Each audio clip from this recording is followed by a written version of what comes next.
إن هذا القرآن يهدي للتي هي أقوم. وقال النبي صلى الله عليه وسلم إن الله يرفع بهذا الكتاب أقواما ويضع به آخرين. اللهم صل وسلم على نبينا محمد صلى الله عليه وسلم. رب اشرح لي صدري ويسر لي أمري واحلل عقدة من لساني يفقهوا قولي. ہمہ قسم کی حمد و ثنا، عظمت و بڑائی، تعریف و توصیف اللہ احکم الحاکمین، خالق کائنات، مالک ارض و سما کی ذات اقدس و مقدس کے لیے انگنت لاتعداد ریت کے ذرات، پانی کے قطرات سے زائد درود و سلام ہو امام الحرمین سید الثقلین، امام اعظم سید ولد آدم، فخر الرسل، سید کل، آمنہ کے لال، کل کائنات کے سردار جناب محمد صلی اللہ علیہ وعلی آلہ وصحبہ وسلم کی ذات اطہر و مطہر پر لاکھوں کروڑوں رحمتیں ہوں. حضرات صحابہ کرام، اہل بیت اعظام، محدثین، علماء اور فقہا کی قبروں پر جن کی کوششوں اور کاوشوں سے دین حق، دین اسلام ہم تک پہنچا ہے. آج ہم مسلمان ہیں، اللہ کے گھر میں موجود ہیں. اللہ ان سب کی مساعی جمیلہ، کوششیں، کاوشیں اپنی بارگاہ عالیہ میں قبول و منظور فرما.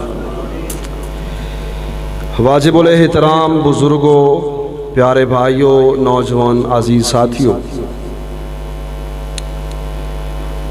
یقین مانے سینکڑوں جگہ پہ جانے کا اتفاق ہوتا ہے.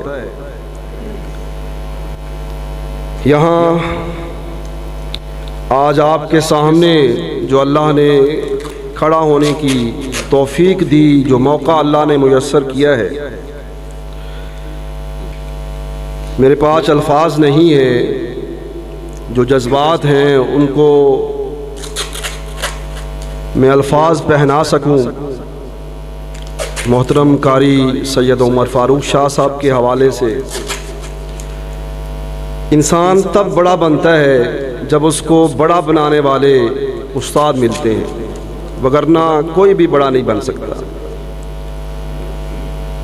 ان کی شفقت، ان کی محبت، محنت، ان کی رہنمائی، ہم جو کچھ ہیں الف با ان سے پڑھا تھا. اس کے بعد اللہ نے راستے کھولے، لیکن بنیادی جو اینٹ ہوتی ہے اس کی اہمیت سے انکار نہیں کیا جا سکتا. اور اللہ کی توفیق کے ساتھ میں تحدیث نعمت کے طور پر آپ کے یہ گوش گزار کر رہا ہوں. اللہ نے توفیق دی اپنے اساتذہ کی، اپنے احباب کی، عزت کی، محنت کی، اور اللہ نے آج یہاں تک پہنچایا ہے. یعقوب طاہر صاحب بیٹھے ہیں، قاری خلیل اللہ فروقی صاحب بیٹھے ہیں، یہ ہمارے جماعت کے بزرگ ہیں، تشریف رکھتے ہیں. ان کی سرپرستی میں، ان کے سایہ میں آپ کے سامنے کھڑے ہو کر گفتگو کرنا دنیا جہاں کے سارے اعزازات سے یہ بڑھ کر اعزاز ہے. یہاں جو پروگرام رکھا گیا ہے، عبد الرحمن بھائی صادق کے بیٹے ہیں، انہوں نے اللہ کے کلام کو حفظ کیا ہے. اس حوالے سے آج کی یہ عظیم الشان تقریب سجائی گئی ہے. 19 ایس پی کے ساتھ ان کا تعلق ہے. کافی سارے احباب ہیں، جانتے ہیں 19 ایس پی کے ساتھ اس جامعہ کا قاری خلیل اللہ فروقی صاحب کے حوالے سے ایک بڑا پیارا اور گہرا تعلق ہے. کافی سارے دوست وہاں سے یہاں، وہاں سے آتے ہیں، یہاں حفظ کر کے گئے ہوں. قاری صاحب کے وہ شاگرد ہیں. بہرحال اللہ کا جو لاکھ لاکھ شکر ہے وہ یہ کہ اللہ نے ہمیں مسلمان بنایا ہے، اپنے گھر میں یہاں جمع فرمایا ہے۔ چند ایک گزارشات آپ کے گوش گزار کرنی ہے، ہمتن گوش ہو کر پوری تسلی کے ساتھ آپ بات کو سماعت فرمائیں گے۔ انشاءاللہ میں کوشش کروں گا کہ آپ کا کوئی لمحہ ضائع نہ ہو، اور یہاں جو آج ہم اکٹھے ہوئے ہیں اس کا انشاءاللہ کوئی نہ کوئی فائدہ آپ یہاں سے ضرور حاصل کر کے جائیں۔ عزیز بھائی اور دوستو، نبی مکرم رسول معظم سرور عالم صلی اللہ علیہ وسلم اس کائنات میں رب کی جتنی نعمتیں ہیں، اللہ کے جتنے احسانات ہیں، نبی مکرم صلی اللہ علیہ وسلم کا اس کائنات میں تشریف لانا سب سے بڑی نعمت ہے۔ نبی مکرم علیہ السلام کا اس کائنات میں آ کر اللہ کے پیغام کو دنیا والوں کے سامنے رکھنا، یہ اللہ کا اتنا بڑا احسان ہے کہ ساری کائنات کے اللہ کے احسانات مل کر بھی اس ایک اکیلے احسان کا مقابلہ، وہ عادت نہیں ہے کہ آپ کو بار بار کہا جائے کہ آپ بولیں، جاگنے کا ثبوت آپ نے دیتے رہنا ہے اور میں یہ محسوس کروں کہ آپ جاگ رہے ہیں، باقی آپ کی مرضی، آپ بولیں، خاموش رہیں، توجہ کے ساتھ بات کو سماعت فرماتے رہیں، اتنی ہی آپ کی محبت کافی ہے۔ ساری کائنات کے احسانات سے بڑھ کر جو احسان اللہ نے اس امت پر فرمایا ہے وہ کیا ہے؟ نبی مکرم رسول معظم صلی اللہ علیہ وسلم کی اس کائنات میں آمد۔ کچھ باتیں محبت والی ہوتی ہیں، پیار والی ہوتی ہیں، وہ ذرا محبت پیار کے انداز میں ذرا سر کو جھکا کر، دل سے لگا کر اور جذبات کے ساتھ ان باتوں کو سوچے نا، تو پھر ان باتوں کا سوچنے کا مزہ، کرنے کا مزہ، کہنے کا مزہ اور سننے کا مزہ آتا ہے۔ تصور کریں اللہ کے ساری کائنات پر جو احسانات ہیں وہ ایک سائیڈ پر ہیں، وہ کتنے ہیں؟ اللہ فرماتے ہیں تم شمار کرنا چاہو زندگیاں ختم ہو جائیں گی، تم شمار نہیں کر سکتے۔ ان سارے احسانات میں سے بڑھ کر جو اللہ نے احسان فرمایا وہ اس انسانیت پر یہ احسان فرمایا کہ اپنے سب سے عظیم نبی، سب سے عظمت والے، شان و شوکت والے، رفعتوں والے نبی کو اس امت کے لیے منتخب فرمایا، اور اس سے بڑھ کر مجھے اور آپ کو اللہ نے اس نبی کا امتی بنا دیا ہے۔ یہ احساس اگر آپ نے اپنے دلوں میں پیدا کرنا ہو نا، ذرا بارڈر پار جا کر دیکھیں کہ کیا حالات ہیں، ذرا اللہ کو چھوڑ کر غیر اللہ کے سامنے جھکنے والوں کو دیکھیں، اللہ کو چھوڑ کر غیر اللہ سے مانگنے والوں کے حالات کو دیکھیں، ان کے اقوال و اعمال کو دیکھیں، یقیناً آپ کے اندر اگر احساس ہے، دل ہے، تو آپ اللہ کا شکر ادا کریں۔ نبی مکرم رسول معظم صلی اللہ علیہ وسلم جس معاشرے میں تشریف لائے تھے نا، اس معاشرے کی ایک جھلک اگر آپ کے سامنے رکھ دی جائے اور اللہ کے اس احسان کے ساتھ تذکرہ کر دیا جائے تو بات واقعی سمجھ میں آتی ہے کہ سارے احسانات ایک طرف ہوں، اکیلے کائنات کے امام کے آنے والا احساس، اللہ کے بھیجنے والا احسان ایک طرف۔ کائنات کے اندر کوئی گناہ ایسا نہیں، کوئی غلطی ایسی نہیں، کوئی نافرمانی ایسی نہیں، کوئی گند ایسا نہیں تھا جو اس معاشرے کے اندر موجود نہ ہو، اور اس معاشرے کی صفائی کے لیے، پاکیزگی کے لیے، طہارت کے لیے، اس معاشرے کو دنیا کا بہترین معاشرہ بنانے کے لیے کائنات کے رب نے بہترین انسان کو بھیجا۔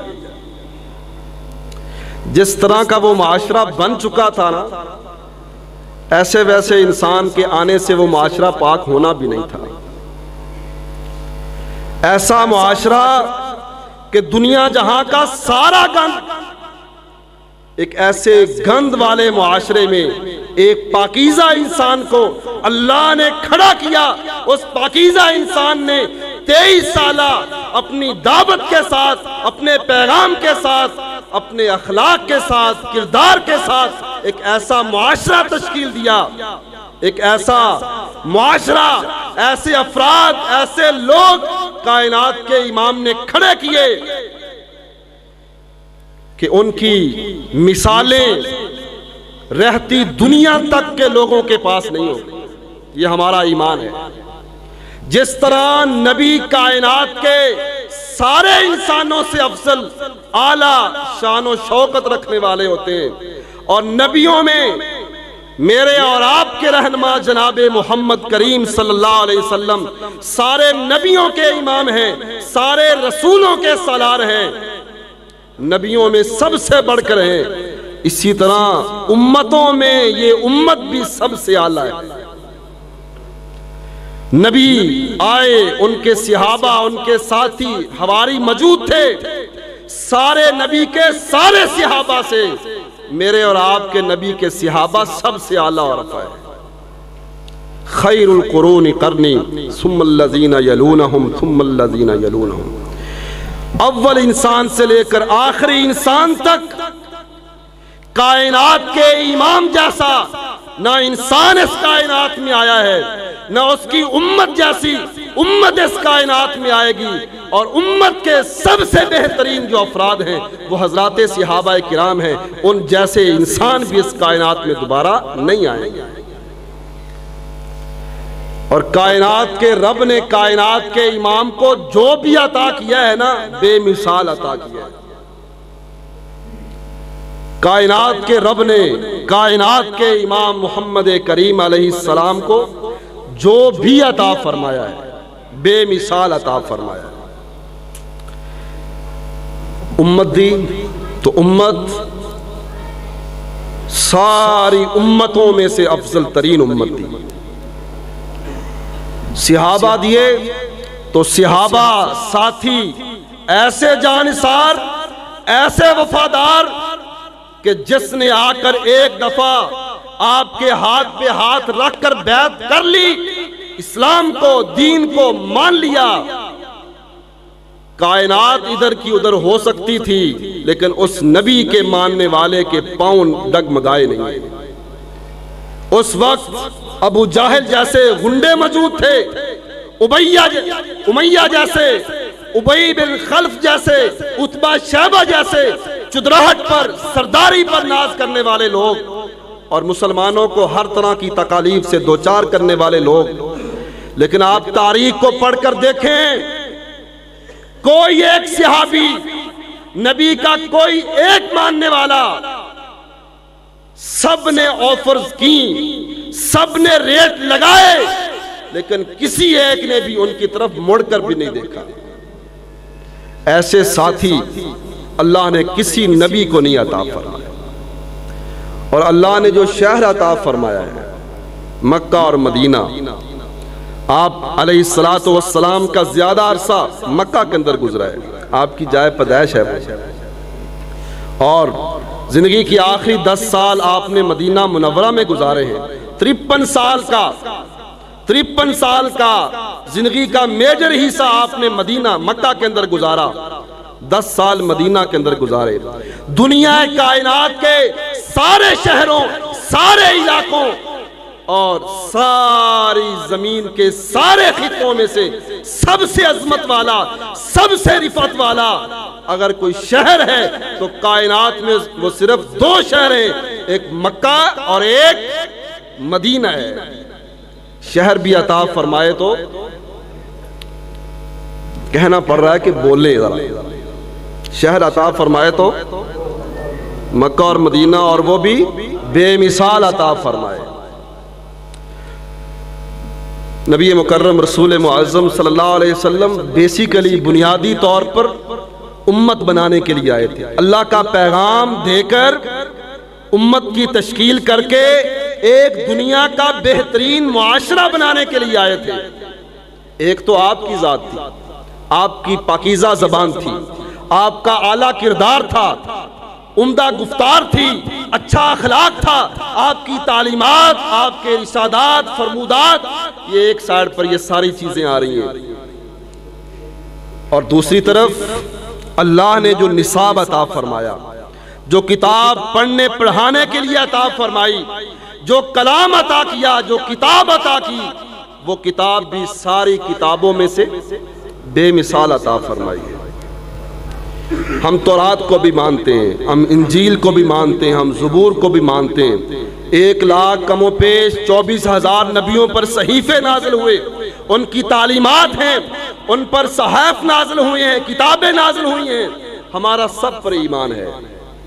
لیکن کائنات میں ایک کتاب قرآن مجید بھی ہے، اس کتاب کے آ جانے کے بعد ساری کتابوں کی اہمیت ختم ہو چکی ہے، ان کی تعلیمات کی اہمیت، ان کی تعلیمات کی آگے تبلیغ، یہ سارا سلسلہ اللہ نے ختم کیا۔ اور کہنا یہ چاہ رہا تھا کہ اللہ نے نبیوں پر کتابیں نازل کی ہیں، ہم دیگر کتابوں، دنیا کی کتابوں، مختلف لکھنے والوں کی کتابوں کا ہم تذکرہ نہیں کر رہے، ہم ان کتابوں کا ذکر کر رہے ہیں جو کتابیں اللہ نے آسمان سے اپنے نبی کے سینوں پہ نازل کی ہیں۔ ان ساری کتابوں میں اللہ نے اچھی باتیں، اچھا اخلاق، اچھی باتیں، یہ سب کچھ موجود تھا، لیکن ساری کتابیں مل کر قرآن مجید کی 114 صورتیں، اور قرآن مجید کی 114 صورتوں میں سے ایک صورت اس کی آیت کا بھی مقابلہ نہیں کر سکتی۔ ساری کتاب میں ایک شاید آسمانی کتاب، قرآن مجید 114 صورتیں، اور ان 114 صورتوں میں سے سب سے چھوٹی صورت سورہ العصر، اس سے بھی سب سے چھوٹی صورت سورہ الکوثر، ان دونوں صورتوں کی تعداد آیات کی 3 ہیں، لیکن سورہ الکوثر کلمات کے لحاظ سے سورہ العصر سے بھی چھوٹی، تو ایک آیت کا بھی مقابلہ کائنات کی ساری کتابیں مل کر نہیں کر سکتی۔ یہ ہمارا ایمان ہے، یہ ہمارا ایمان ہے۔ اس لیے وقت اور ضرورت کو سامنے رکھتے ہوئے آج ضرورت اس امر کی ہے، ضرورت اس چیز کی ہے کہ ہم اتنے بڑے نبی کے ماننے والے ہیں، ہم اتنے بڑے اسلام کے پیروکار ہیں، اتنے بڑے شہروں کو اپنا ورثہ سمجھنے والے، اپنی عظمت رفتہ کا ایک باب سمجھنے والے، اتنے عظیم نبی کے ماننے والے، عظیم امت کے افراد، عظیم کتاب حاصل ہو جانے کے باوجود اگر ہم در بدر کی ٹھوکریں کھا رہے ہیں، پھر غلطی کہیں اور سے نہیں، غلطی ہماری خود کی ہے۔ اللہ نے تو جو کچھ ہمیں عطا کیا ہے نا، بے مثال عطا کیا، جو کچھ عطا کیا سب لاجواب عطا کیا، لیکن سب کچھ اچھا مل جانے کے باوجود دیکھیں، سکول اچھا ہو، وہاں کا سلیبس نصاب اچھا ہو، پڑھانے والے ٹیچر اچھے ہوں، وہاں کا انوائرمنٹ ماحول اچھا ہو، آنے جانے کی ساری سہولتیں موجود ہوں، بچہ فیل ہو جائے تو قصور کس کا ہے؟ کہ استاد کا، سکول بنانے والے کا، سکول بھیجنے والے کا، والدین کا؟ نہیں، قصور اس بچے کا ہوتا ہے۔ اللہ نے ہمیں سب کچھ عطا کیا ہے۔ پڑھانے والا جو استاد تھا نا، انما بعثت معلما، جو کائنات میں آنا ہی پڑھانے کے لیے تھا، کائنات کے رب، کائنات کے امام فرماتے، لوگوں اللہ نے مجھے استاد بنا کر بھیجا ہے، اور پڑھانے کے لیے جو کتاب اللہ نے عطا کی، وہ کتاب ساری کتابوں سے لاجواب ہے۔ پڑھانے والا استاد استادوں کا نہیں، نبیوں کا سردار ہے۔ مکہ اور مدینہ جیسی جو 2 یونیورسٹیاں عطا فرما دی، قرآن مجید جیسا نصاب عطا فرما دیا، اور پھر اللہ نے نگرانی کی 23 سال نبی مکرم علیہ السلام تبلیغ کرتے رہے، سمجھاتے رہے۔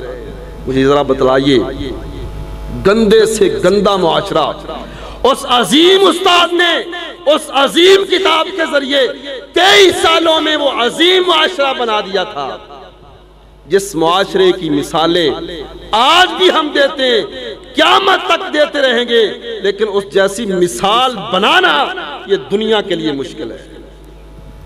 23 سال کے اندر اس عظیم استاد نے اس عظیم کتاب کے ذریعے اس گندے سے گندے معاشرے کو کائنات کا سب سے پاکیزہ معاشرہ بنا دیا۔ اگر آج ہمارا معاشرہ پاکیزہ ہونے کے ساتھ، پاکیزہ ہونے کے باوجود دن بدن گندا ہو رہا ہے، اخلاقی برائیاں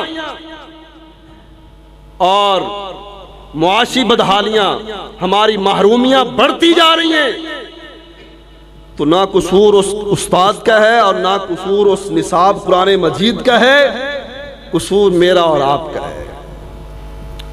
ضرورت اس امر اور اس چیز کی ہے کہ ہم اس بات کو سمجھیں، سب کچھ موجود ہے، ہم حاضر قلب کے ساتھ، حاضر دماغ کے ساتھ، ٹھنڈے دل اور دماغ کے ساتھ ذرا اپنے اس معاشرے پر نظر دوڑا کر سوچیں، برائی کہاں کہاں پہ ہے، خرابی کہاں کہاں پہ ہے۔ اللہ کا یہ وعدہ ہے، تم قرآن سے رہنمائی لو، تم قرآن سے پوچھو، جتنے مرضی برے حالات ہوں، جتنی مرضی معاشی بدحالی کا زمانہ آ چکا ہو، جتنے مرضی تنگ حالات ہوں، قرآن سے رہنمائی لو۔ ان ھذا القرآن یہدی للتی ہی اقوم، یہ قرآن تمہیں اس ترقی والے، اس عروج والے، شان و شوکت والے راستے کی طرف اے انسانوں تمہاری رہنمائی کر دے گا۔ میں رب کہہ رہا ہوں، اس سے اچھا راستہ، بہتر راستہ کائنات میں دوسرا کوئی نہیں ہوگا۔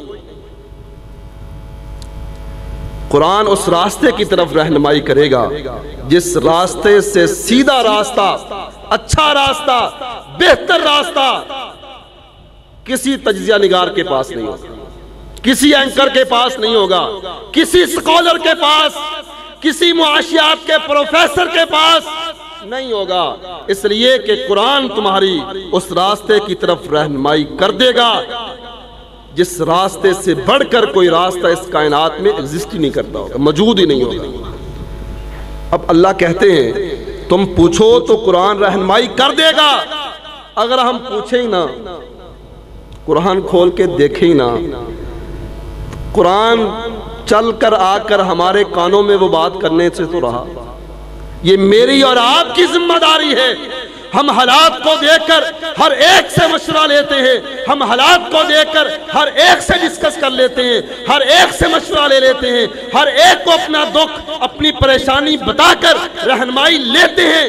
یہ بڑے دکھ کی، افسوس کی بات نہیں کہ گھر میں قرآن پڑھا ہے، ایسے راستے کی طرف وہ رہنمائی کر دے گا جس سے اچھا راستہ کوئی نہیں ہوگا، اور ہم اس سے پوچھتے ہی نہیں ہیں۔ میں پریشان ہوں، آپ پریشان ہیں، دکھوں کے اندر یہ زندگیاں گزر رہی ہوں، قاری صاحب میں پریشان ہوں، حضرت صاحب بڑی پریشانیاں ہیں، دکھ ہیں، مصیبتیں ہیں، پریشانیاں، آپ رہنمائی تو کر دیں۔ لیکن قرآن جس چیز کی طرف رہنمائی کرے گا، اللہ کہتے ہیں ہی اقوم، سیدھے راستے کی طرف نہیں، ایسے سیدھے راستے کی طرف جس سے زیادہ سیدھا راستہ کوئی نہیں۔ اللہ اکبر۔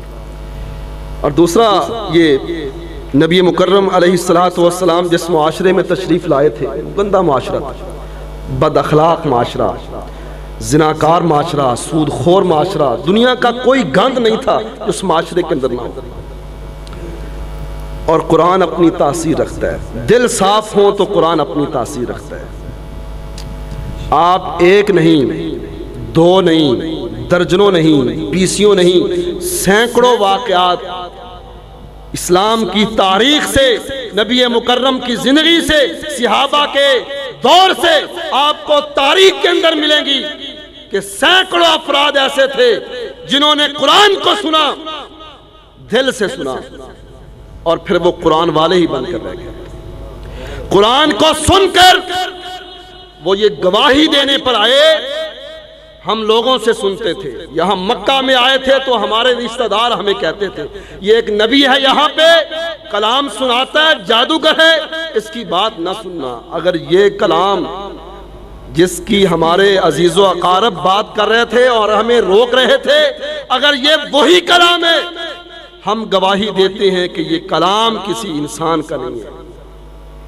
اور ان کے دلوں پر وہ اثر انگیزیاں کی قرآن نے کہ بڑے بڑے لوگ قرآن سن کر قرآن کی تاثیر کو اپنے اندر جگہ دے کر مسلمان ہوئے اور اسلام کی تاریخ کا درخشندہ باب بنے۔ تو فیل دوسی آتے، حضرت فاروق اعظم کا نام آپ نے سنا ہے، زرارہ بن اسد ہیں، اسد بن زرارہ ہیں رضی اللہ عنہ، ایک لمبی تاریخ ہے، لمبی لسٹ ہے، یہ سارے قرآن سن کر مسلمان ہوئے۔ یہ بدبختی اور بدقسمتی نہیں ہوگی ہمارے اس معاشرے کہ قرآن گھروں میں پڑھا ہے، پڑھنے کی توفیق نہیں ہے، اس کو سمجھنے کی توفیق نہیں ہے، اور ہم رہنمائیاں لیتے پھرتے ہیں، باتیں سنتے پھرتے ہیں لوگوں کی۔ ہم کہتے ہیں فلاں پارٹی آئے گی، اس کا وزیر اعظم بنے گا، اس کا وزیر خزانہ بنے گا، وہ ماہر معاشیات ہے، یہ حالات ٹھیک کرے گا۔ اللہ کہتے ہیں حالات خراب اس وجہ سے نہیں ہوئے کہ لوگ اچھے نہیں تھے، حالات اس وجہ سے خراب ہوئے ہیں کہ تم اچھے نہیں ہو۔ من اعرض عن ذکری فإن له معیشة ضنکا۔ اللہ اکبر، یہ سورہ طٰہٰ ہے، 16ویں پارے کا آخر ہے۔ اللہ کہتے ہیں لوگوں یہ میرا اصول یاد رکھنا، جو بھی میرے ذکر سے انحراف کرے گا، اِنَّا نَحْنُ نَزَّلْنَا الذِّكْرَ وَإِنَّا لَهُ لَحَافِظُونَ، ذکر اللہ کا قرآن ہے، اسلام کا، دین کا سرچشمہ اللہ کا قرآن ہے، اور جو اس سرچشمے سے انحراف کرے گا، اعراض کرے گا، من آرض، استاد گرامی موجود ہے، آپ کی رہنمائی ہو سکتی ہے اگر آپ کو ڈاؤٹ ہو تو۔ من یہ کامن ناؤن ہے، اور اس کے اندر چھوٹے سے چھوٹا، بڑے سے بڑا، افراد سے لے کر معاشرے تک، جماعتوں سے لے کر لوگوں تک، لیڈروں سے لے کر کارکنان تک، ہر ایک اس من کے اندر آتا ہے۔ اور اللہ فرماتے ہیں من اعرض عن ذکری فإن له معیشة ضنکا، جو بھی میرے قرآن سے، جو بھی میرے ذکر سے، جو بھی میرے دین سے انحراف کرے گا، نتیجتاً اس کی اکانومی فلاپ ہو، اس کی معیشت کی بربادی کسی جماعت کے ریلیٹڈ نہیں ہے، اس کے رزق کی فراوانی اللہ کے قرآن کے توسط سے ہوگی، اور اس کے رزق کی بدحالی بھی اللہ کے قرآن کو چھوڑنے کی وجہ سے ہوگی۔ یہ تو ہم دیکھ رہے ہیں، لیکن اس طرف توجہ کوئی نہیں کرتا۔ آپ پرائم ٹائم میں جو ٹاک شوز ہوتے ہیں وہ آپ دیکھیں، ٹیلی ویژن پر 9 بجے بیٹھ جائیں، 1 بجے تک دیکھتے رہیں، ہر ایک اپنا فلسفہ، ہر ایک اپنی بات، اپنی ایڈوائس، اپنا مشورہ، لیکن کسی کی زبان کو یہ توفیق نہیں ہوتی کہ ہم دیکھیں، بیک پہ جا کر دیکھیں ہمارے ساتھ یہ ظلم کیوں ہے، ہم ظلم کی چکی کے اندر کیوں پس رہے ہیں۔ یہ تو وہ معاشرہ تھا کہ زکوٰۃ لینے والا کوئی نہیں تھا، آج تو ہر بندہ زکوٰۃ کا مستحق بنا ہوا ہے، دینے والا کوئی نہیں ہے۔ عزیز بھائی اور دوستو، اس کے پیچھے وجہ یہ ہے کہ ہم نے اللہ کے قرآن کو چھوڑا ہوا ہے، اس عظیم استاد کی تعلیمات کو چھوڑا ہوا ہے، اور اس عظیم کتاب کی تعلیمات کو بھی چھوڑا ہوا ہے۔ اور نبی مکرم علیہ السلام پہلے اس بات کو مکمل کر لیتے ہیں۔ اللہ فرماتے ہیں معیشت تنگ ہوگی، رزق کی بندش ہو جائے گی، اور معاشی طور پر وہ معاشرہ فلاپ ہو جائے گا، بدحال ہو جائے گا جو میرے ذکر سے انحراف کرے گا۔ یہ دنیا میں سزا جو میں اور آپ بھگت رہے ہیں، اور اس کے بعد وَنَحْشُرُهُ يَوْمَ الْقِيَامَةِ أَعْمَىٰ، اللہ فرماتے ہیں کہ قیامت کے روز ان لوگوں کو جب ہم قبروں سے اٹھائیں گے ان کو اندھے کر کے اٹھائے، اندھے کر کے اٹھائے۔ اللہ ملتا ہوں۔ عزیز بھائی اور دوستو، یہ دنیا جتنی مرضی بدحال ہو، جتنی مرضی رزق کی تنگیاں ہو، گزر جائے گی، لیکن اس جہاں سے جانے کے بعد جو اگلا سفر ہے نا، کسی ایک راستے پر پکڑے گئے، کسی ایک موڑ پر کھڑے کر دیے گئے، دھر لیے گئے نا، تو چھڑانے والا کوئی نہیں۔ فرماتے ہیں وَنَحْشُرُهُ يَوْمَ الْقِيَامَةِ۔ یہ پھر بندہ آگے سے کہے گا، پوچھے گا قَالَ رَبِّ لِمَا حَشَرْتَنِي أَعْمَىٰ وَقَدْ كُنْتُ بَصِيرًا۔ سمجھنے والی بات ہے، یہ اللہ کو کہے گا اللہ دنیا میں بڑے بڑے ڈھیلے، بڑی بڑی آنکھیں، اللہ دنیا میں میں دیکھنے والا، بصارت رکھنے والا، اللہ مجھے اندھا کر کے کیوں اٹھایا ہے؟ دنیا میں تو دیکھنے والا تھا، فوت ہونے سے پہلے تو آنکھیں ٹھیک، اب اندھا کیوں کیا؟ اللہ اکبر، مکالمہ ہے، اللہ کے سامنے یہ بندہ کھڑا ہے، پوچھ رہا ہے۔ اللہ فرمائیں گے کذالک اتتک آیاتنا، تجھے پتہ ہے نا میری آیات دنیا میں آئی تھی، میرا قرآن دنیا میں آیا تھا، تیرے تک پہنچا تھا۔ کذالک اتتک آیاتنا فنسیتھا، تو نے میرے کلام کو، میرے ذکر کو، میری آیات کو دنیا میں رہتے ہوئے جس طرح نظر انداز کیا تھا، اسی کا نتیجہ ہے وَكَذَلِكَ الْيَوْمَ تُنْسَى، کہ آج تجھے بھی نظر انداز کیا جائے۔ جب کائنات کا رب نظر انداز کر دے گا تو نظر رحمت کرنے والا کوئی نہیں ہوگا۔ اور اللہ نے واضح، یہ اللہ نے ایک فلم بنائی ہے اور قرآن کے ذریعے وہ فلم مجھے اور آپ کو دکھا بھی دی ہے کہ یہ ہونا ہے، اس ہونے سے پہلے دیکھ لو تاکہ تمہارے ساتھ ایسا نہ ہو۔ اگر بات سمجھ آ جانے کے باوجود بھی ہم اپنی ڈگر سے نہیں ہٹیں گے، اپنی اصلاح نہیں کریں گے، اپنا راستہ نہیں بدلیں گے، اللہ حق بے جانب ہوگا، اللہ کا عذاب ہمارے لیے منتظر ہوگا۔ کذالک اتتک آیاتنا فنسیتھا وکذالک اليوم تنسیٰ۔ ذرا گھر جا کر میری اس بات پر ضرور آپ نے چند لمحات گزارنے، میں نے، آپ نے، ہم سب نے کیا اللہ کی آیات کو یاد کیا ہوا ہے یا بھلایا ہوا ہے؟ حالات آپ کے سامنے آ جائیں گے۔ اگر گھر کی چار دیواری سے لے کر حکومت کے ایوانوں تک، عدالتوں کی عمارتوں تک، میرے آپ کے سکولوں کی چار دیواریوں میں، ہماری محافل میں، ہمارے جلسوں میں، اور ہماری بڑے بڑے جو معاملات ہیں، اگر سب جگہ پہ قرآن کے علاوہ سب کچھ ہو، قرآن نہ ہو، اور ہم کہیں کہ ہم اس قرآن کے محافظ ہیں، اس قرآن کے ماننے والی امت ہیں، تو یہ میرا اور آپ کا جو خیال ہے نا، یہ اس خیالی پلاؤ والا ہے۔ آپ گھر کی چار دیواری سے لے کر حکمرانوں کے ایوانوں تک، حکومت کے ایوانوں تک دیکھ لیں، قرآن کہیں پہ بھی آپ کو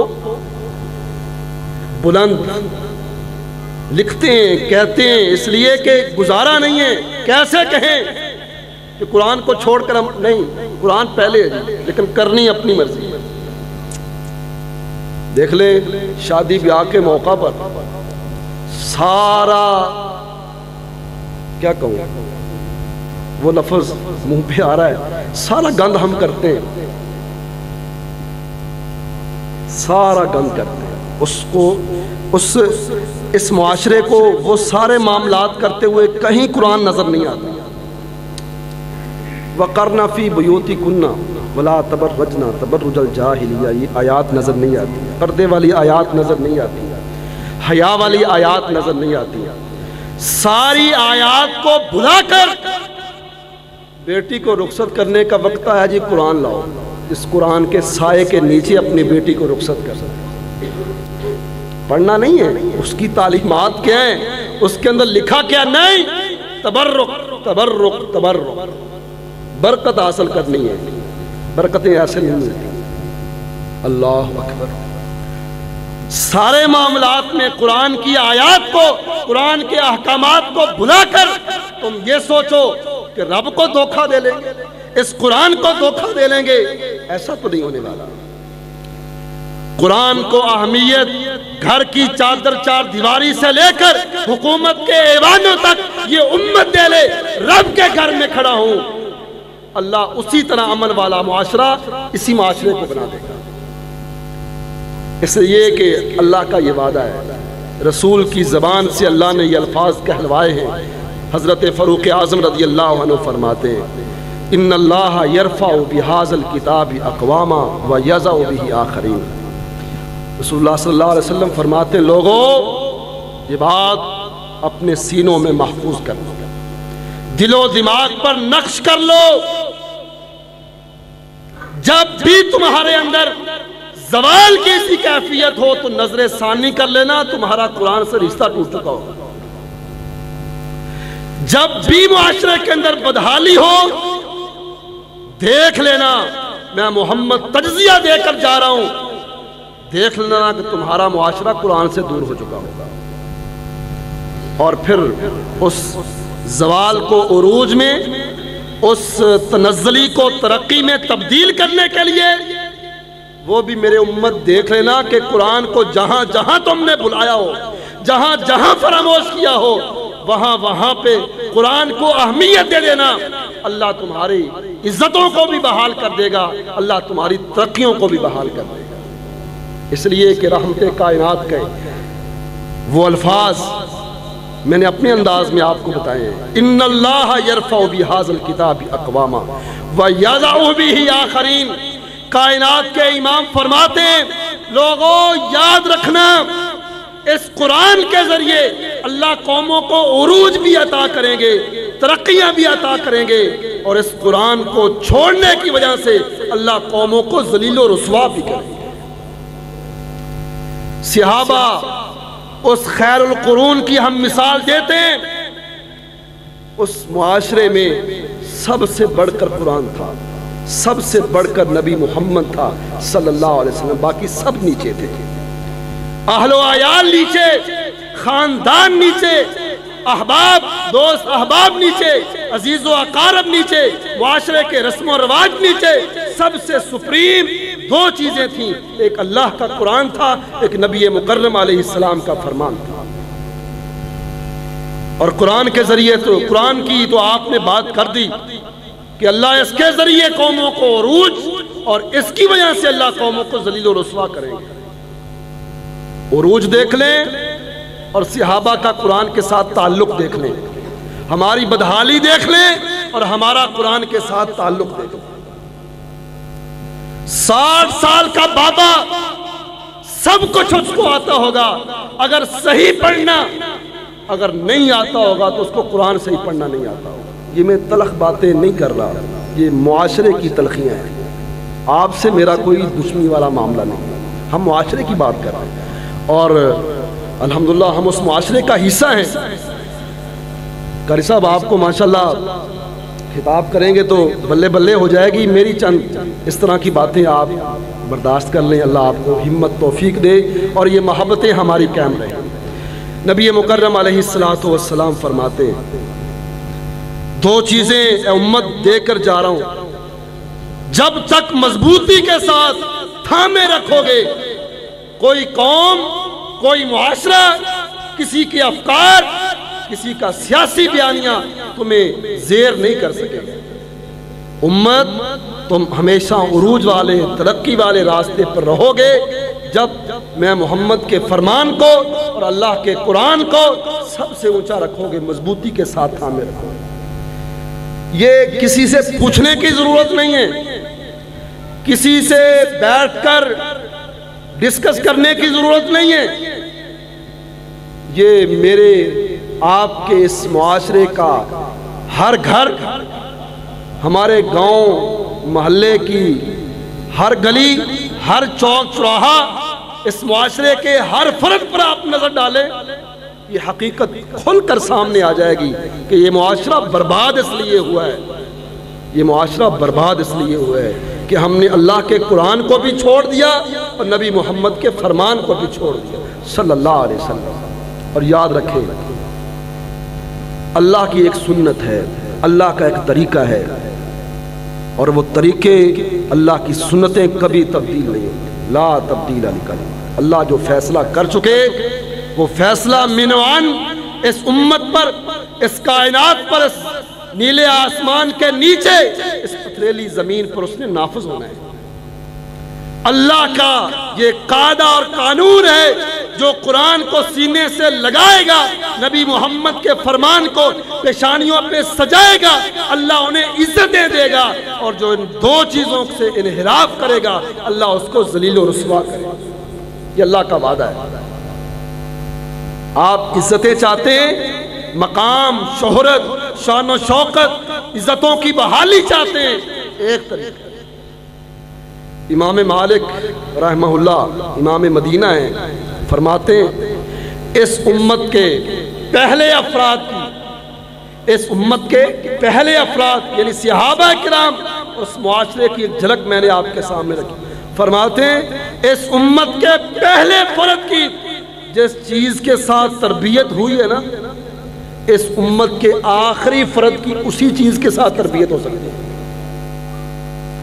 اس امت کے پہلے دور کے صحابہ اور اس امت کے بدترین لوگ جو اس عظیم معاشرے کا سب سے بہترین حصہ بنے، امت جتنی مرضی بگڑ جائے اس کو سدھارنے کا، عروج والے، ترقی والے، شان و شوکت والے راستے پر دوبارہ لانے کا وہی طریقہ جو اللہ کے رسول نے اختیار کر کے اس معاشرے کو ترقی دی تھی۔ جن کی تربیت، جن کو شان و شوکت جن چیزوں سے ملی، وہ امت کے پہلے افراد ہوں، درمیان والے ہوں، یا قیامت تک آنے والا آخری فرد ہو، ترقی، عروج، عزت صرف ان دو چیزوں سے مل سکتی ہے۔ اور اللہ نے پھر عزتیں اس معاشرے کو جو دی نا، اللہ اکبر، بلال کا نام آپ نے سنا ہے، اور بلال اللہ اکبر رضی اللہ عنہ حبشہ سے چلے تھے، اور تاریخ کی کتابوں کو پڑھیں، 20 مرتبہ یہ بکتے بکاتے، منڈی سے کسی نے خریدا، کسی نے بیچا، اگلی منڈی تک پہنچ گئے، کسی نے منافع لے کر آگے بیچ دیا، یہ بکتے بکاتے آخر کار امیہ بن خلف کے آ کر غلام بنتے ہیں۔ جناب صدیق اکبر رضی اللہ عنہ خریدتے ہیں، آزاد کر دیتے ہیں۔ یہ آپ سنتے رہتے ہیں، بہرحال میں بتانا یہ چاہتا ہوں، ایسا معاشرہ بیت اللہ کے اندر جانے کا جو دروازہ ہے وہ آج بھی اونچا ہے، اور اللہ کے رسول کے زمانے میں بھی اونچا تھا۔ یہ کیوں اونچا تھا؟ اس لیے اونچا اس معاشرے نے رکھا، اور اللہ کے رسول نے اس معاشرے کی سمجھے عزت رکھنے کے لیے یہ برقرار رکھا۔ ورنہ آپ نے عائشہ کو کہا تھا میرا دل کرتا ہے میں دروازے نیچے کر کے ابراہیم کی بنیادوں پر اس بیت اللہ کی دوبارہ تعمیر کر دوں۔ عائشہ کو آپ نے فرمایا اے میری عیش، مجھے ڈر لگتا ہے تیرا معاشرہ کہیں یہ نہ کہہ دے ہر چیز یہ اس نبی کو ہماری پسند نہیں، ہمارا بنایا ہوا رب کا گھر بھی اس کو پسند نہیں آیا، اس لیے چھوڑا ہوا ہے اور ان کی عزت کو بحال برقرار رکھا ہوا ہے۔ جہاں تھوڑا سا آپ کو موقع مل جائے اور اس بات کے نہ کرنے سے اور کرنے سے کوئی فائدہ اور نقصان نہ ہو تو ایسی باتوں میں نہیں الجھنا چاہیے، اصل مقصد، اصل ٹارگٹ کو سامنے رکھنا چاہیے۔ بہرحال یہ دروازہ اونچا اس لیے اونچا رکھا تھا، مکہ کے چوہدریوں کو اپنی چدراہٹ پر بڑا ناز تھا، اور اس کہتے تھے بیت اللہ کے اندر داخل ہونے کے لیے جو ہے نا وہ سیڑھی ہمارے گھر سے آئے، چابی ہم سے ہر ایرا گہرا نہ تو خیرا دروازے کے اندر اور بیت اللہ کے اندر داخل نہ ہو سکے، اس لیے دروازہ اونچا رکھا ہوا تھا اور اس کا ایک پروٹوکول رکھا ہوا تھا۔ ایسے ایسے اجازتیں ہوں گی، ان کی منظوریاں ہوں گی، چابی فلاں گھر سے آئے گی، سیڑھی فلاں گھر سے آئے گی، اتنے چودھری اکٹھے ہوں گے، مل کر اجازت دیں گے تو اس گھر کے اندر داخلہ ممکن ہو سکے گا۔ ایسے معاشرے کے اندر بلال کی کوئی اہمیت نہیں تھی، بکتا بکاتا غلام حبشہ سے یہاں پہ آیا تھا۔ آپ تصور کر سکتے ہیں کہ ایسے بلال کو جس کی اس معاشرے کی نظر میں کوئی حیثیت نہ ہو وہ بیت اللہ کے اندر داخل ہو سکتا ہے؟ ہم سوچ بھی نہیں سکتے۔ لیکن جب اللہ کے کلام کو نبی محمد کے فرمان کے ساتھ یہ بلال جڑتا ہے، دین کو مانتا ہے، اسلام پر قربانی دینے والا جذبہ اپنے اندر پیدا کر لیتا ہے، پھر کیا ہوتا ہے؟ یہ بلال ہیں، سن 8 ہجری ہے، ظہر یا عصر کی نماز کا وقت ہے، نبی مکرم علیہ السلام فرماتے ہیں این البلال، بلال کہاں ہے؟ پچھلی صفوں سے بلال، یا رسول اللہ حاضر ہو، کہا بیت اللہ کی چھت پہ چڑھ کر آذان دو، نماز کا وقت ہوا چاہتا ہے، ہم سارے مل کر اللہ کے گھر میں جماعت کے ساتھ نماز پڑھتے ہیں۔ جس معاشرے کو یہ پسند نہ ہو کہ بلال جیسا بندہ بیت اللہ کے صحن کے اندر آئے، اندر داخل ہونا تو دور کی بات، کائنات کا رب قرآن کے ذریعے، نبی محمد کے فرمان کے ذریعے، دین اسلام کے ذریعے وہ عزتیں اسی معاشرے کے سامنے ان افراد کو عطا کرتا ہے، بیت اللہ کے اندر نہیں، بیت اللہ کی چھت پر چڑھا کر ساری کائنات کے سامنے، رہتی دنیا کے آخری فرد کے سامنے اللہ نے یہ بات رکھی۔ چدراہٹوں میں عزتیں نہیں ہیں، مال و دولت میں عزتیں نہیں ہیں، ان عہدوں میں عزتیں نہیں ہیں، عزتیں اللہ کے قرآن کے ساتھ، اللہ کے نبی کے فرمان کے ساتھ، دین اسلام کے ساتھ جو ہے نا وہ منسلک ہیں۔ جو ان سے منسلک ہو جائے گا کائنات کا رب ان کو عزتیں وافر مقدار میں عطا کرتا جائے گا۔ یہ بلال ایک ایسے فرد ہیں، موٹی زبان ہے، موٹے ہونٹ ہیں، توتلی زبان ہے، اور حبشی النسل ہیں، سیاہ فام ہیں، اور سٹیٹس یہ ہے کہ غلام ہے، کوئی حیثیت نہیں ہے۔ اور ہماری محبتوں کی معذرت کے ساتھ، ہماری تعلق داریوں کی، ہماری محبتوں کی، ہماری رشتہ داریوں کی جو آج لہر چلی ہوئی ہے، جو ہمارا میرٹ ہے کسی کو اپنے ساتھ چلانے کا، کسی سے محبت کرنے کا، کسی سے رشتہ داری کرنے کا، ہم کہتے تو بہت ہیں، بلال بہت اچھا تھا، بلال بہت عظیم انسان تھا، لیکن اس طرح کا ماڑا بندہ اگر ہمارے معاشرے میں ہونا، ہم سلام دینا بھی گوارا نہیں کرتے۔ اللہ اکبر۔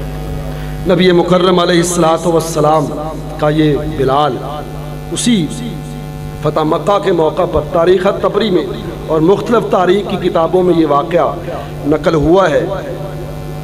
جناب ابو سفیان رضی اللہ عنہ مسلمان ہو چکے تھے، فتح مکہ کے موقع پر مسلمان ہوئے، مسلمان ہو چکے تھے، لیکن بلال کو پتہ نہیں تھا کہ ابو سفیان مسلمان ہو گئے۔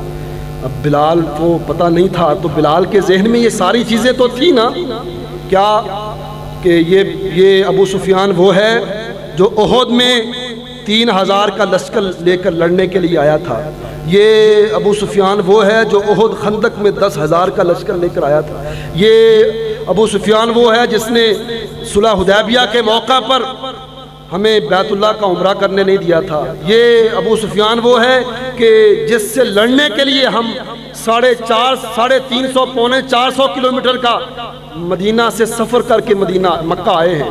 یہ ساری باتیں تو بلال کے ذہن میں تھیں، اور اس وقت کائنات کے امام کا، دین اسلام کا سب سے بڑا اگر کوئی مخالف تھا تو وہ حضرت ابو سفیان رضی اللہ عنہ تھے۔ اللہ نے اسلام کی شمع ان کے دل میں روشن کی، مسلمان ہو گئے۔ بلال کو پتہ نہیں تھا۔ بلال مسجد الحرام بیت اللہ کے صحن میں بیٹھے اور حضرت صدیق اور حضرت ابو سفیان ایک جگہ پہ بیٹھے بات کر رہے ہیں۔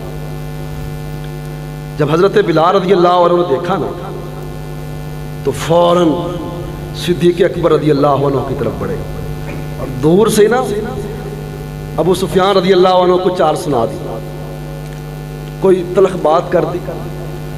صدیق اکبر رضی اللہ عنہ کو تو پتا تھا کہ یہ مسلمان ہو گئے، اب بات کرنا بنتی نہیں ہے، اس لیے کہ اسلام ان الاسلام یہدم ما کان قبل، اسلام اتنی بڑی دولت ہے، اسلام اتنی بڑی نعمت ہے کہ جو انسان ساری کائنات کی ساری غلطیاں بھی کر کے آ جائے، سچے دل کے ساتھ مسلمان ہو جائے، کائنات کے امام فرماتے ہیں اس نعمت کی وجہ سے، اس اسلام کی قبولیت کی وجہ سے اللہ زندگی کے پچھلے سارے گناہوں کو معاف کر دے۔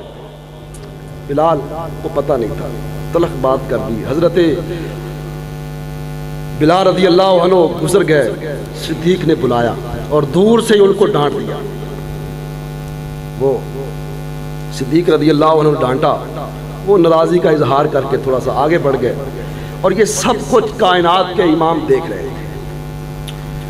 بلال جب آگے بڑھ گئے، آپ نے صدیق اکبر رضی اللہ عنہ کو بلایا اور کہا، صدیق، اے ابو بکر، بلال کو کیا کہہ رہے تھے؟ کہا اللہ کے رسول، اس کو پتہ ہی نہیں کہ ابو سفیان مسلمان ہو گیا ہے، مکہ کا چودھری ہے، مسلمان، اب اس طرح کی باتیں۔ اللہ کے رسول، میں نے سمجھا دیا۔ نہیں، تو نے کیا سمجھانا؟ کائنات کے امام فرماتے ہیں میں دیکھ رہا تھا بلال ناراض ہو کر جا رہے تھے، تو نے یہ تلخ باتیں کر کے بلال کو نہیں، کائنات کے رب کو ناراض کیا ہے۔ کائنات کے رب کو ناراض کیا، بلال کو ناراض نہیں کیا، اس لیے کہ بلال کو ناراض کرنے والا اتنا عظیم آدمی بلال، تو نے کائنات کے رب کو ناراض کیا ہے۔ یہ دیکھے، شاید اس معاشرے کا سب سے نچلا آدمی ہو، لیکن کائنات کے امام کی نگاہ میں اس کی عزت اتنی کہ صدیق جیسا عظیم آدمی اگر بلال کو کچھ کہتا ہے نا تو اس کی طرفداری کائنات کا رب کرتا ہے، کائنات کا رسول کرتا ہے، اور بلال چلتے زمین پہ ہیں، اللہ ان کے قدموں کی آہٹ جنت میں سناتے ہیں۔ افتؤمنون ببعض الکتاب وتکفرون ببعض، بنی اسرائیل کا ذکر کرتے ہوئے اللہ ان کو ڈانٹتے ہیں، اے بنی اسرائیل، تمہاری ان بدحالیوں کے پیچھے میں رب بتاتا ہوں کیا وجہ ہے۔ وجہ یہ ہے، تورات میں نے آپ کو دی، ان کی بعض آیات کو مانتے ہو اور بعض کو چھوڑ دیتے ہو۔ بیٹی کو قرآن کے سائے کے نیچے رخصت کرنا ہے، یہ یاد رہتا ہے، قرآن کو پڑھ کر اس کو اپنی زندگی کا حصہ بنانا، اس کو بھول جاتے ہو۔ اپنے مطلب کی باتیں مان کر جو تمہیں اچھی نہیں لگتی ان کو چھوڑ دے۔ افتؤمنون ببعض الکتاب وتکفرون ببعض فما جزاء من يفعل ذلك منكم الا خزي في الحیاۃ الدنیا۔ اللہ فرماتے ہیں رہتی دنیا تک کے انسانوں کو اللہ کا پیغام ہے، جو معاشرہ، جو امت، جو افراد یہ روش اختیار کریں گے، اپنے مطلب کا دین، اپنے مطلب کی کتاب، اپنے مطلب کی آیات، جو مطلب کی نہیں ان کو چھوڑ دینا، جو یہ روش اختیار کریں گے، کائنات کے رب کا یہ وعدہ ہے، الا خزی فی الحیات الدنیا، اللہ ان کو، اس معاشرے کو، ان افراد کو، ان جماعتوں، تحریکوں کو، اللہ سب کو دنیا کے اندر ذلیل و رسوا کرے۔ نبی محمد علیہ السلام کے بارے میں اللہ کا واضح سورہ نور کے آخر پر فَلْيَحْذَرِ الَّذِينَ يُخَالِفُونَ عَنْ أَمْرِهِ أَن تُصِيبَهُمْ فِتْنَةٌ أَوْ يُصِيبَهُمْ عَذَابٌ۔ نبی محمد کے نافرمانو، میرے رسول کی نافرمانی سے باز آ جاؤ، ورنہ میں رب تمہیں فتنوں کے اندر، پریشانیوں کے اندر مبتلا کر دوں۔ ہم ذرا سوچیں تو صحیح نا، وجہ کیا ہے ہماری پشیمانیوں کی؟ پھر وجہ سامنے آئے گی، اور جب وجہ سامنے آ جائے تو پھر صدق دل کے ساتھ، کھلے دماغ کے ساتھ اور کشادہ سینوں کے ساتھ ہم ان وجوہات کا حل اللہ کے کلام سے، نبی محمد کے فرمان سے علیہ السلام تلاش کر کے اپنے معاشرے کی ان بنیادوں پر تشکیل کریں، اپنے معاشرے کو نبی محمد علیہ السلام کے معاشرے سے سیکھ کر کس طرح تبلیغ کے ذریعے، دعوت کے ذریعے، اخلاق کے ذریعے اور حسن کردار کے ذریعے کائنات کے امام نے اس معاشرے کو تشکیل دیا۔ انہی بنیادوں پر جو معاشرہ بنے گا، ان تعلیمات پر جو معاشرہ بنے گا، اور انہی لائنوں پر، انہی بنیادوں پر جو معاشرہ تشکیل پائے گا نا، وہی اسلامی معاشرہ ہوگا، ورنہ دنیا میں کوئی معاشرہ اپنی اپنی ذہن سے، اپنی اپنی تعلیمات سے، اپنی اپنی ڈگر پر چلتے ہوئے اسلامی معاشرہ نہیں بن سکتا۔ عزیز بھائی اور دوستو، آخری بات کر کے آپ سے اجازت چاہ رہا ہوں۔ دیکھیے، یہ زندگی میری آپ کی یہ اللہ کی امانت ہے، لیبلوکم ایکم احسن عملا۔ ہم یہاں پہ اکٹھے ہوئے ہیں، اس اکٹھے بیٹھنے کا، اللہ کے گھر میں بیٹھنے کا فائدہ ہو، ایک نظر، ایک سوچ، ایک فکر لے کر یہاں سے جائیں۔ اللہ نے یہ زندگی دی ہے اس لیے دی ہے تاکہ آنے والی زندگی کو بہتر کر لیا جائے۔ اس زندگی کو بہتر نہیں، آنے والی زندگی کو بہتر کر لیا جائے۔ اگر اس زندگی میں، اس زندگی کے اندر اسی زندگی کو بہتر کرتے چلے گئے نا، آنکھ یہاں پہ بند ہوگی، اگلی زندگی جب شروع ہوگی نا تو بڑا مشکل ہو جائے گا، بڑا مشکل ہو جائے گا۔